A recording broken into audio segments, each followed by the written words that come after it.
The people of Puerto Rico, what big hearts you guys got because our local government did nothing, said William Vonfabrice, 61, from St. John in the U.S. Virgin Islands. People coming at us with machetes, offering bullets and saying, "There is more for you," breaking into houses, hurting people.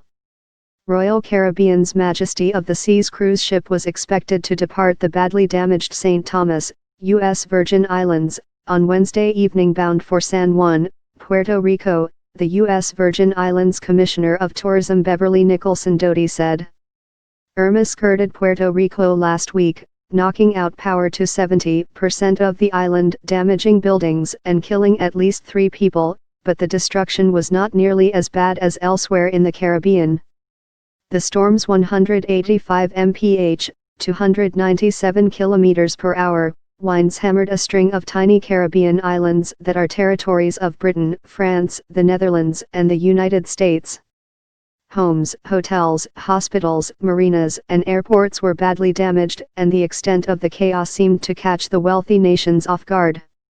Britain's government said local authorities had imposed a curfew on the British Virgin Islands, where locals complained of widespread looting and violent crime after Irma.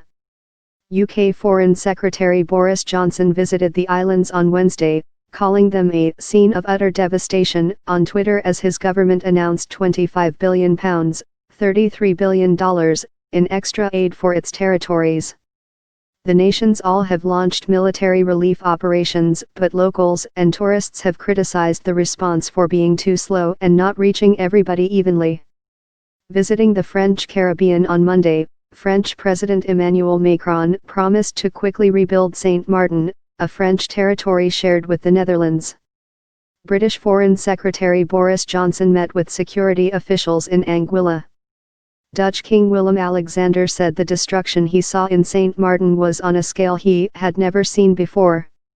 The end of Saint Martin. Charles Morrison, 89, an evacuee from the Dutch part of the island, Saint Martin, said one person was killed when the hotel he was staying in was flooded and partially destroyed. Morrison then took shelter in a friend's more secure place.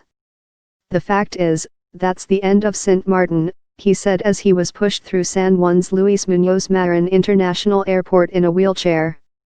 Puerto Rico has $70 billion in debt, a poverty rate above 46%, and near-insolvent pension and health systems, a fact not lost on the arrivals.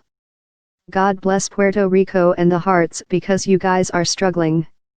And from the hardest struggle, that's where the real people come out," Vonfabrice said, thanking Puerto Rico for sending food, water, and ships to the Virgin Islands. A Puerto Rico government spokeswoman said the financial situation and expected length of stay of the 2,000 refugees due to arrive in San Juan was still unclear, but that expenses would be covered by emergency federal funding. Puerto Rico has set up a large convention center to house refugees who cannot afford to go to a hotel. Other countries in the region also helped. St. Lucia has agreed to house prisoners from the Turks and Caicos Islands and the British Virgin Islands, after the storm damaged the prisons in those British territories. Mexico's Foreign Minister Luis Videgaray instructed his diplomats in the Caribbean to offer unspecified help to Puerto Rico and Cuba even as it seeks to cope with the fallout from a massive earthquake. St. Thomas resident Lacey Rivers, 33, was waiting on board the Royal Caribbean's Majesty of the Seas, eager to bring her 2 small children to safety after days of uncertainty. "Everyone is stressed and hungry and confused," she said. Rivers said her car was broken into with a hammer, items were stolen from the flattened sushi restaurant where she worked, and she saw fights break out in St. Thomas among increasingly desperate people jostling for food and water. $1 equal pounds.